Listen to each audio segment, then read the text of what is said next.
Hello my dear people. बहुत सारे लोग जब ये सुनते हैं कि उनको अपनी सिचुएशन डिस्क्राइब करने के लिए सही शब्दावली का चयन करना चाहिए, सही वर्ड्स चूज़ करने चाहिए, तो अक्सर वो कंफ्यूज हो जाते हैं कि अगर कोई चीज़ दुख रही है, अगर कोई बॉडी पार्ट दुख रहा है तो उसको अच्छे शब्दों में कैसे बताएंगे।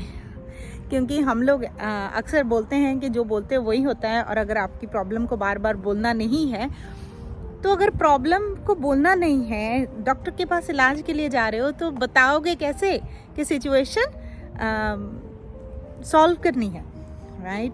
तो आज इसी चीज़ पर आज का है वीडियो कि कंप्लेन किए बिना कैसे कंप्लेन करें प्रॉब्लम बोले बिना प्रॉब्लम कैसे बताएं।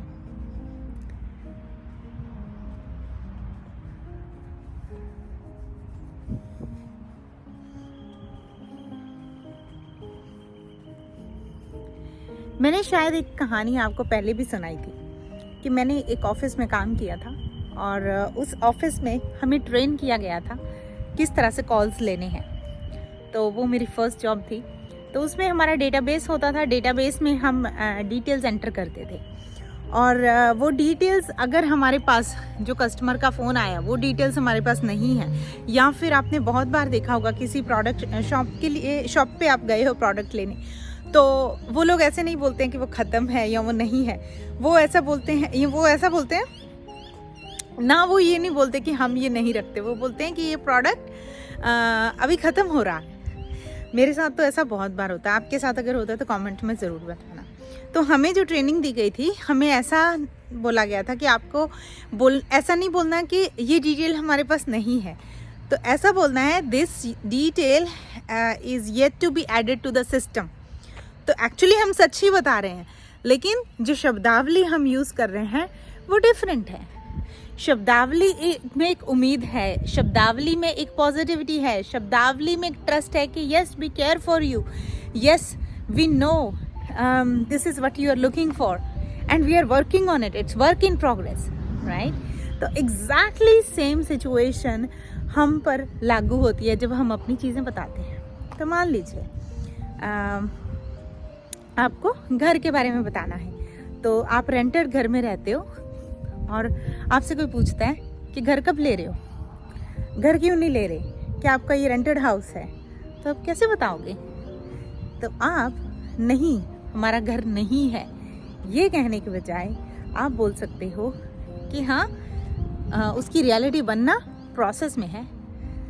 तो जो लोग मैनिफेस्टेशंस, लॉ ऑफ अट्रैक्शन, इन सब चीज़ों को फॉलो नहीं करते हैं, तो वो ये भी बोल सकते हैं और सोच सकते हैं कि प्रोसेस मतलब लाइक आप ऑलरेडी घर ढूंढ रहे हैं या फिर ऑलरेडी बैंक के साथ बात चल रही है, किस स्टेज में है। तो उस केस में आप बोलेंगे कि हाँ जो हमें चाहिए वो हम एक एक करके क्लियर हो रहे हैं उस पर, और जो उसका बनने का प्रोसेस है, हमारे सामने आने का प्रोसेस है, हमें मिलने का प्रोसेस है, वो शुरू हो चुका है। और साथ में बड़ी सी स्माइल।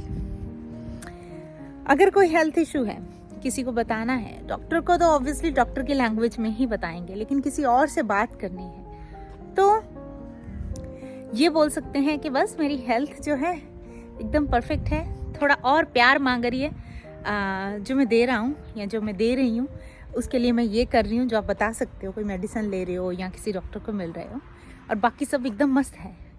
आपको उस प्रॉब्लम को बार बार गाने की ज़रूरत नहीं है, उस प्रॉब्लम को बार बार कंप्लेनिंग वे में कि ये दुखता है, ये एक उम्मीद। जब शब्दों में आपकी जब शब्द चेंज होते हैं तो आपकी सोच चेंज होती है, आपकी सोच चेंज होती है तो सबकॉन्शियस प्रोग्रामिंग हो जाती है और चीज़ें मैनिफेस्ट होने लग जाती है, क्योंकि आपका सबकॉन्शियस ये सोचता है कि इनको ये चाहिए, तो वही रियलिटी वो मान लेता है। जो आप बोलते रहते हो, जो आप सोचते रहते हो, वही रियलिटी बन के आपकी लाइफ में आ जाता है।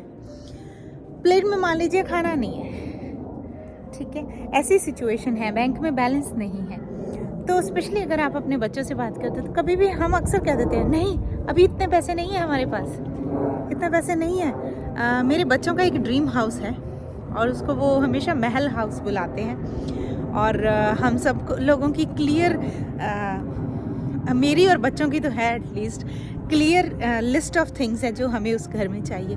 और मैं कभी भी रिस्ट्रिक्ट नहीं करती हूँ बच्चों को ये बोल के कि इसकी प्रैक्टिकलिटी है या नहीं है। आज की जो रियलिटी है उसके हिसाब से ये पॉसिबल है या नहीं।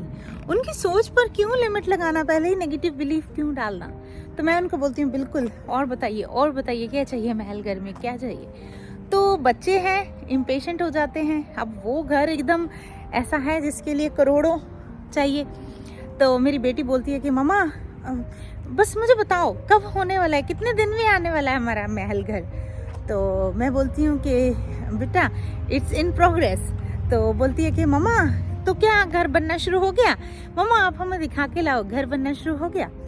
तो उस समय पे मैं उसको झूठ नहीं बोल रही, इट इज़ इन प्रोग्रेस। तो मैं बोलती हूँ कि बेटा जी जो हम डिज़ायर्स हमारी हैं वो वैलिडेट हो रही हैं। जो हमारी डिज़ायर्स हैं वो कहाँ कैसे कैसे बनेगा, ऊपर बनेगा नीचे बनेगा, आपका रूम अपस्टेयर्स होगा डाउनस्टेयर्स होगा, वो सारी रिक्वायरमेंट्स वैलिडेट हो रही हैं। It's in progress.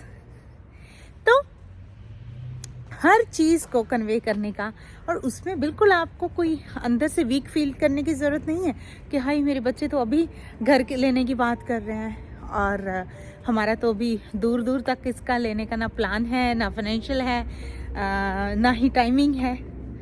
आपका जॉब नहीं है वो सोचना, आपका जॉब है सही शब्दों का चुनाव करना, अपनी डिज़ायर को क्लियरली कम्युनिकेट करना और उस पर स्टिक रहना, दैट्स इट। और उसके बाद बाकी का काम छोड़ दो यूनिवर्स पे। टीम में काम करते हो, आप इस चीज़ को ऐसा सोचिए कि आपकी टीम में कुछ और लोग काम करते हैं, आपको एक काम दिया गया, बार बार आपके कंधे पे आके टैप करके पूछे हुआ क्या हुआ क्या हुआ क्या, कैसा लगेगा आपको? मुझे तो बिल्कुल अच्छा नहीं लगेगा।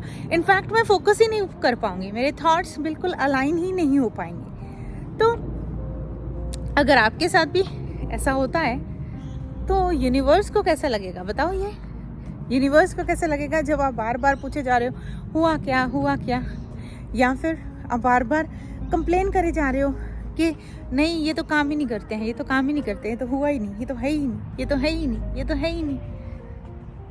तो बस एग्जैक्टली सेम चीज़ आपकी मैनिफेस्टेशंस के साथ होती है।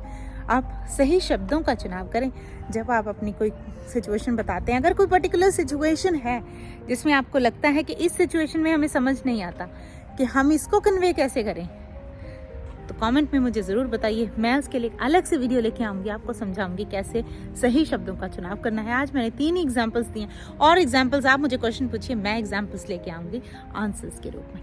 मिलती हूँ नेक्स्ट वीडियो में, तब तक के लिए love you all and bye.